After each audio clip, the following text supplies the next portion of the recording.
All right.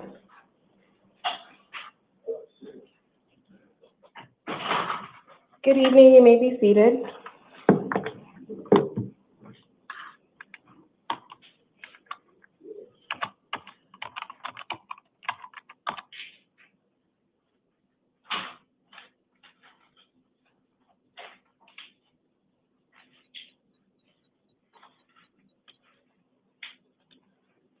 Good evening. This is the time set for the 8 p.m. initial appearance calendar for February 16th of 2025.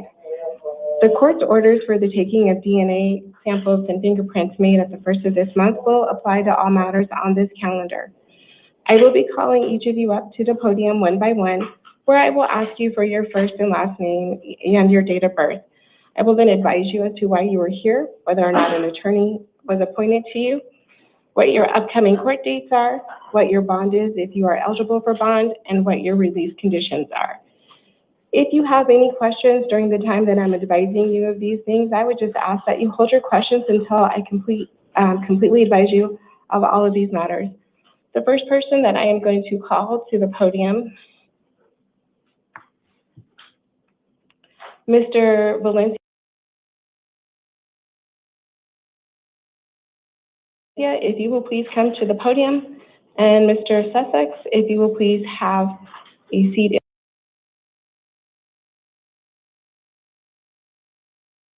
in the chair.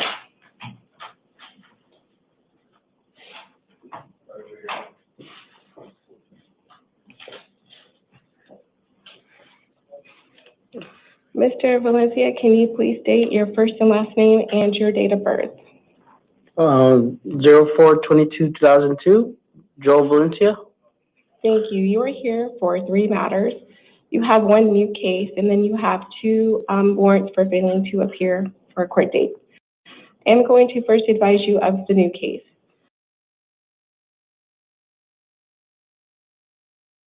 You were charged with 1 count of artifice or intent to facilitate shoplifting, a Class 4 felony, and then 1 count of organized retail theft, a Class 4 felony. I did find probable cause as to both counts. I did appoint an attorney to represent you. You will have a status conference hearing on February 21st at 8:30 and a preliminary hearing on February 25th at 8:30. Because you were on felony release at the time that these alleged offenses occurred, you are not eligible for bond today. So you do have an evidentiary hearing scheduled for February 24th at 1:30. Then, as to your warrants for failing to appear for your court dates, attorneys were already appointed to represent you in those matters. You have a non-witness violation hearing on February 21st at 8:30 on one of those matters, and then a status conference hearing on February 24th at 8:30. In the other, you have a secured appearance bond in the amount of $1,000 per case, so your total bond is $2,000 on the warrant matters. I would advise you against attempting to post bond at this time until you find out whether or not you will be eligible for bond after your evidentiary hearing. If that is the case, you do need to make sure that you attend all your future hearings. If you fail to do so, any bond that you posted would be forfeited, a warrant would be issued for your arrest, and you would be subject to bond again. That takes care of everything that we have to do here this evening. If you will please step to your left, the officer will give you your paperwork. Mr. Sussex, will you please come into the courtroom?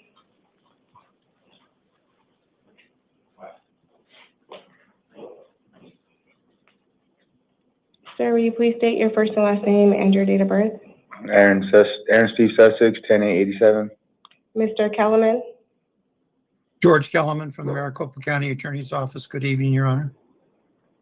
Good evening. Mr. Sussex, you are here today because you were charged with one count of first-degree premeditated murder, a Class 1 felony. I did find probable cause to that offense, and I did appoint an attorney to represent you. You do have a status conference hearing on February 21st at 8:30 and a preliminary hearing on February 25th at 8:30.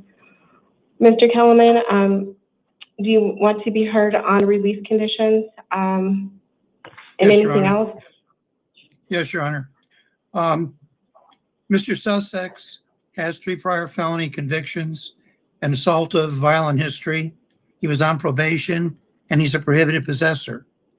On the night of February the 12th at approximately 9:20 p.m., he walked towards Mitchell Park in Tempe, Arizona, and he began random firing at a group of 5 individuals that were simply sitting in the park. He was IA'd the other night because he was arrested for the aggravated assault on the other individuals and was given a $500,000 cash bond. Yesterday, one of the individuals died, and so tonight he's being charged with first-degree murder. The state is requesting a $1 million cash bond on the first-degree murder charge. Thank you. Ruby, hold on a quick second. Before we proceed any further, I do want to address something that was in the state's recommendations that I just wanted to correct. It indicated that the court is reluctant to have information outside of the state's written recommendations. That is not the case. When I ask if there's any additions or corrections, it's to truly ask if there are any additions or corrections to give the state the opportunity to supplement the record if needed, because sometimes there's been other information that has come in after the probable cause statement is prepared. It is never the intention of the court to preclude the state from making its record. Thank you, Your Honor.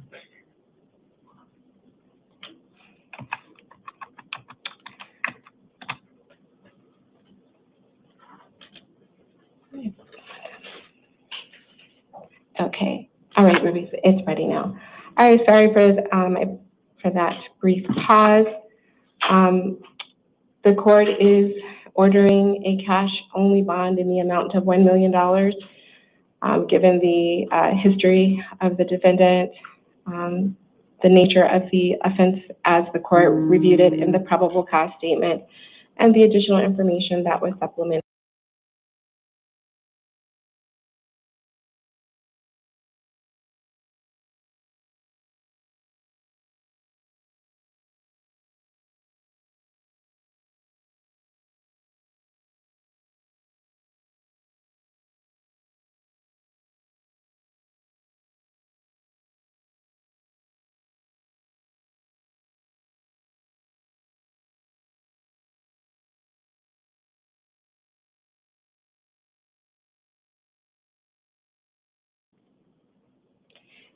If you fail to comply with these release conditions or appear for your court date, any bond posted would be forfeited and a warrant would be issued for your arrest and you would be subject to bond again.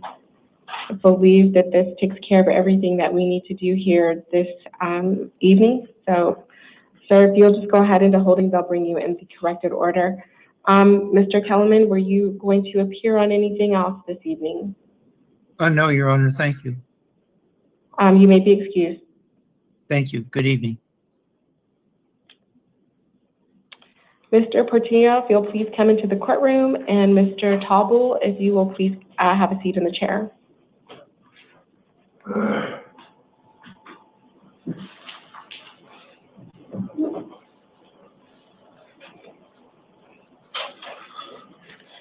Sir, will you please state your first and last name and your date of birth? Victor Portillo, July 7, 1994. You were here today on a new case. You were charged with one count of aggravated assault, impeding breathing, Class 4 felony, and criminal damage, a Class 2 misdemeanor. I did find probable cause as to both counts. You do have a status conference hearing on February 21st at 8:30 and a preliminary hearing on February 25th at 8:30. You do have a secured appearance bond in the amount of $25,000. If you are able to post bond, you would be released to pretrial services with electronic monitoring. You cannot return to the scene of the alleged crime. You cannot initiate any contact with the alleged victims. You cannot possess any weapons. If there are any orders of protection or orders against harassment, you must obey the terms of those orders. You cannot reside at the same location as the alleged victim, even if you are the owner or renter of the residence. You are permitted one civil standby with local law enforcement to assist you in collecting your essential belongings. If you violate the no victim contact order in this case, you could be charged with aggravated harassment, which is a Class 6 felony. So if you are able to post bond, you must comply with all these release conditions as well as appear for your court dates. If you fail to do so, any bond posted would be forfeited, a warrant would be issued for your arrest, and more bond would likely be imposed. That takes care of everything that we have to do here today. If you will please step to your left, the officer will give you your paperwork. Mr. Tauble, will you please come into the courtroom? And Mr. Marino, if you'll please have a seat in the chair.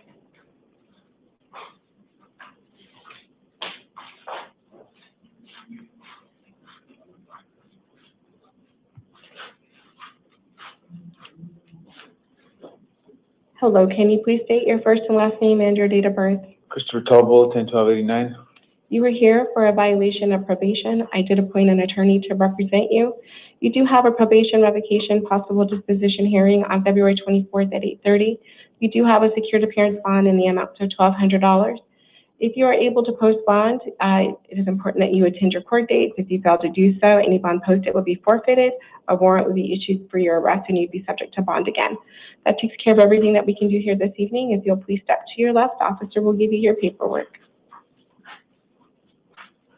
Mr. Marino, if you will please come into the courtroom. And Mr. Singer, if you will please have a seat in the chair. Mr. Marino, can you please state your first and last name and your date of birth?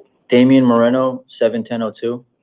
You are here today because you have two violations of probation. I did appoint an attorney to represent you in both matters. You do have a probation revocation possible disposition hearing on February 24th at 8:30. You do have a secured appearance bond in the amount of $2,500 on one of the warrants and $500 on the other. So your total secured appearance bond is $3,000. If you are able to post bond, you must appear for your court date. If you fail to do so, any bond posted will be forfeited. Another warrant would be issued for your arrest, and you'd be subject to more bond.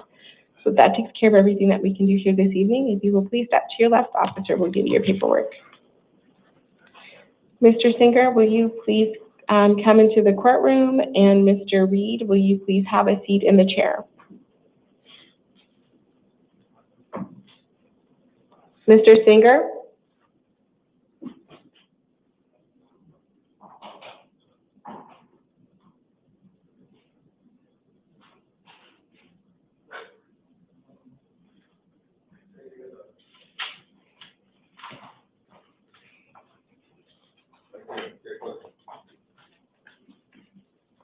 Sir, will you please state your first and last name and your date of birth? Jason Singer, 12/16/86. You are here today on two matters. You have one new case and one violation of probation. On your new case, you were charged with one count of possession of narcotic drug, a Class 4 felony, and 4 counts of possession of drug paraphernalia, a Class 6 felony. I did find probable cause as to the 4 counts of possession of drug paraphernalia, but I did not find probable cause on the possession of a narcotic drug. I did appoint an attorney to represent you. You do have a status conference hearing on February 21st at 8:30. You have a preliminary hearing on February 25th at 8:30.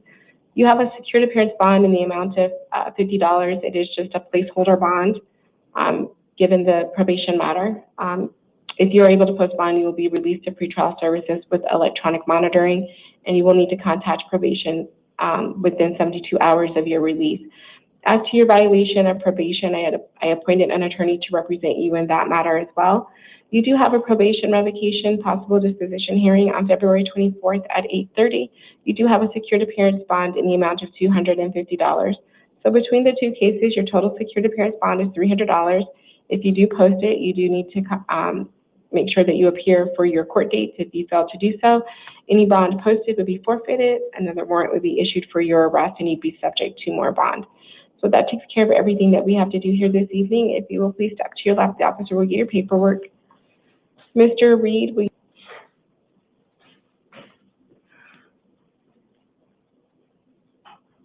Mr. Samuel?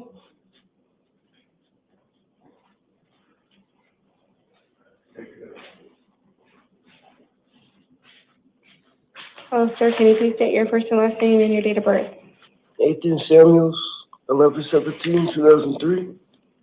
You were here on 3 violations of probation. I did appoint an attorney to represent you in all 3 matters. You do have a probation revocation possible disposition hearing on February 24th at 8:30. You have a secured appearance bond in the amount of, I think it's $1,500. Yeah.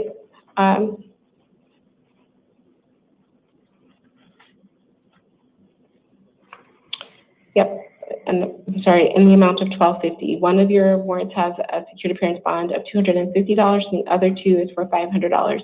If you are able to post your bond, you do need to attend your court date. If you fail to do so, any bond posted would be forfeited, a warrant would be issued for your arrest, and you'd be subject to more bond. That takes care of everything that we have to do here this evening. If you will step to the left, the officer will give you your paperwork. Thank you.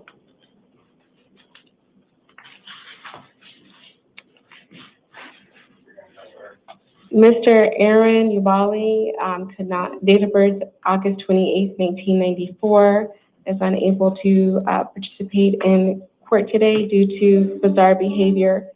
He is here on 2 violations of probation and 1 new case. On the new case, he was charged with 1 count of burglary in the 2nd degree, a class 3 felony, and 1 count of burglary in the 3rd degree, a class 4 felony. I did find probable cause on 2 of those offenses. I did appoint an attorney to represent him. He has a status conference hearing on February 21st at 8:30, a preliminary hearing on February 25th at 8:30, and he has a secured appearance bond in the amount of $15,000. If he's able to post bond, he will need to contact probation within 72 hours. As to his violations of probation, I did appoint an attorney to represent him in those matters as well. He will have a probation revocation possible disposition hearing on February 24th at 8:30. One of his probation violations has a secured appearance bond in the amount of $7,500, and the other one has a secured appearance bond in the amount of $1,500. His total secured appearance bond between all 3 cases is $24,000. He will be advised that if he posts bond, that he must appear for his court dates. If he fails to do so, that any bond posted would be forfeited, a warrant would be issued for his arrest, and he'd be subject to more bond. I will meet with him if any changes are needed. I will do so either on the record or in writing. This concludes our 8 p.m. initial appearance calendar, and we stand in recess until 11 p.m.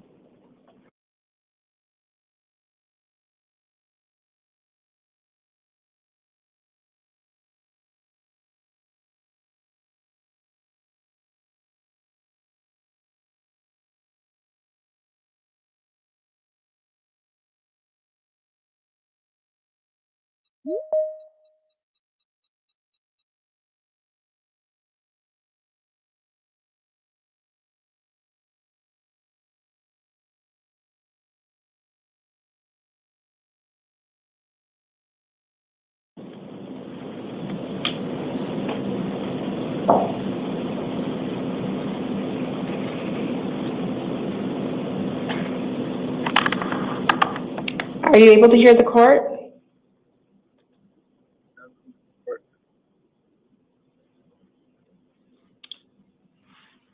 Mr. Ubale, can you pronounce your last name for me? You were here today because you have 3 matters, 1 new case and 2 violations of probation. On the new case, you were charged with 1 count of burglary in the 2nd degree, a class 3 felony, and 1 count of burglary in the 3rd degree, a class 4 felony. I did find probable cause. I did appoint an attorney to represent you. You do have a status conference hearing on February 21st at 8:30 and a preliminary hearing on February 25th at 8:30. You do have a secured appearance bond in the amount of $15,000. If you are able to post bond, you do need to contact your probation officer within 72 hours. On your violations of probation, I did appoint an attorney to represent you in those matters. You do have a probation revocation possible disposition hearing on February 24th at 8:30. You do have a secured appearance bond in the amount of $1,500 on 1 of the violations of probation and $7,500 in the other. Your total secured appearance bond is $24,000. If you are able to post bond, you do need to make sure that you attend all of your court dates. If you fail to do so, any bond posted will be forfeited. A warrant would be issued for your arrest, and more bond would be imposed. The officer will give you your paperwork, which will reflect everything that I just reviewed with you. That concludes everything that we have to do here this evening. Thank you.